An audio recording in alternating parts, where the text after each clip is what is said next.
Friends, हाल ही में हुए पुलवामा के हादसे के बारे में तो हम सबको पता होगा। 14 फरवरी 2019 भारतीय इतिहास में एक काले दिन के रूप में याद किया जाएगा। उस अशुभ दिन में हमारी भारतीय सेना के 40 जवान शहीद हो गए और ये हमला पाकिस्तान में स्थित जिहादी आतंकवादी ग्रुप जैश ए मोहम्मद के द्वारा किया गया था। इस हादसे ने पूरे देश को हिला के रख दिया। लेकिन आप सभी को पता होगा कि ये पहला ऐसा हादसा नहीं था जिसमें भारत का नुकसान हुआ हो और इसमें पाकिस्तान शामिल हो। इतिहास गवाह है कि भारत और पाकिस्तान हमेशा कट्टर दुश्मन रहे हैं। पर ऐसा क्यों ऐसा हो रहा है कि भारत का ही एक हिस्सा भारत के खिलाफ जा रहा है? इसका जवाब देने के लिए हमें तकरीबन 70 साल पीछे जाना पड़ेगा। और अगर आपका भी मन है इसको जानने का तो बने रहिए हमारे साथ इस वीडियो के अंत तक। सन 1947 भारत 200 साल के ब्रिटिश शासन से मुक्ति पा रहा था। अंग्रेज जाते जाते एक भयानक खेल खेल गए हमारे साथ। एक पूरे देश के 2 टुकड़े करके चले गए अंग्रेज। उनकी नीतियों ने भारत को विभाजित होने पर मजबूर कर दिया और उन नीतियों के परिणाम स्वरूप भारत का एक अनपेक्षित पाकिस्तान का जन्म हुआ। जब हम सब आजादी की खुशी मना रहे थे, उसी वक्त उत्तर पश्चिम में पार्टीशन की वजह से लाखों की जानें जा रही थीं और तभी से ही भारत पाकिस्तान के बीच एक कड़वा संबंध बन गया। तब से लेकर आज तक दोनों देश एक प्रॉक्सी वॉर यानी एक छद्म युद्ध में लगे हुए हैं।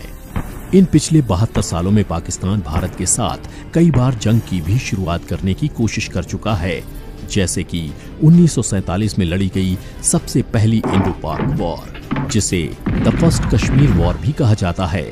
वो पाकिस्तान का पहला असफल प्रयास था कश्मीर पर कब्जा करने का। उस भयानक हार के बाद भी पाकिस्तान वहां नहीं रुका। आगे 1965 में दोबारा कश्मीर पर कब्जा करने का उसने प्रयास किया। तब भी भारत ने कड़ा जवाब देते हुए उसे चुप करा दिया। लेकिन पाकिस्तान हार मानने का नाम नहीं ले रहा था। 1971 में तीसरी इंडो पाक वॉर लड़ी गई, जिसमें फिर से पाकिस्तान को भारत ने अपनी जगह दिखा दी। उसके बाद पाकिस्तान की आर्मी में छुपे कुछ गुप्त ऑफिशियल्स ने 4th और फाइनल युद्ध का प्लान करना शुरू किया।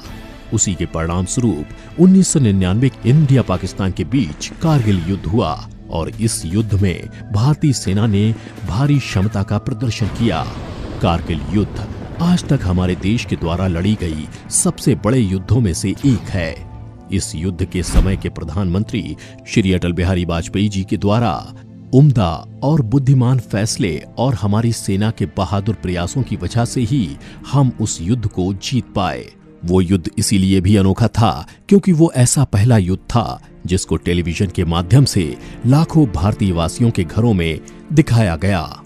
सभी के मन में बस क्रोध, भय और निराशा की भावनाएं थीं और उसके ऊपर से सभी के मन में था एक ही सवाल, क्या पाकिस्तान इसके बाद सुधर जाएगा? क्या इस युद्ध के बाद पाकिस्तान अपनी गलती मान जाएगा और भारत के साथ शांतिपूर्ण संबंध बना लेगा? उसके बाद जैसा कि उम्मीद थी, भारत और पाकिस्तान ने राजनयिक संबंध बना लिए। इंडिया ने पाकिस्तान के साथ व्यापार करना भी शुरू कर लिया और सबको लगा कि सब कुछ नॉर्मल हो गया है। अब आ जाते हैं सितंबर 18, 2016 को। वो अभाग्यशाली दिन हाल ही में हुए पुलवामा घटना के साथ काफी मिलता जुलता है। उस दिन 4 पाकिस्तानी आतंकवादी भारत में घुसकर उरी नाम के शहर में उपस्थित एक आर्मी बेस पर हमला करने लगे। इस हादसे में 19 भारतीय सिपाही शहीद हो गए और कई घायल भी। ये घटना कई स्तरों पर गलत थी और भारतीय सेना और सरकार चुप नहीं बैठ सकती थी। इतने सारे हमले हुए थे पाकिस्तान से हमारे ऊपर। अब मामला हाथ से निकल जा रहा था। भारतीय सेना का धैर्य भी खत्म होता जा रहा था। इन सब के बीच में उरी हमले के ठीक 11 दिन बाद सितंबर 29, 2016 में भारतीय सेना ने पाकिस्तानी आतंकवादियों के खिलाफ एक बहुत ही उम्दा और सोची समझी सर्जिकल स्ट्राइक की, जिसमें सेना ने पाकिस्तानी सीमा को क्रॉस करके आतंकवादियों का खात्मा कर दिया। इस हादसे पर अभी हाल ही में एक बहुत ही अच्छी उरी नाम की मूवी भी बनी है, मैं सभी को वो मूवी देखने को सजेस्ट करूंगा, क्योंकि वो मूवी देखने के बाद आपके मन में हमारी सेना के प्रति आदर और कई गुना बढ़ जाएगा।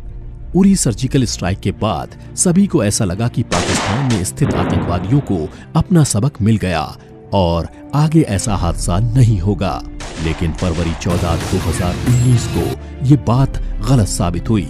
फिर से हमारे ऊपर पाकिस्तानी आतंकवादियों का हमला हुआ।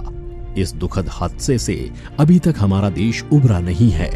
अभी तक हमारा देश झटके में है।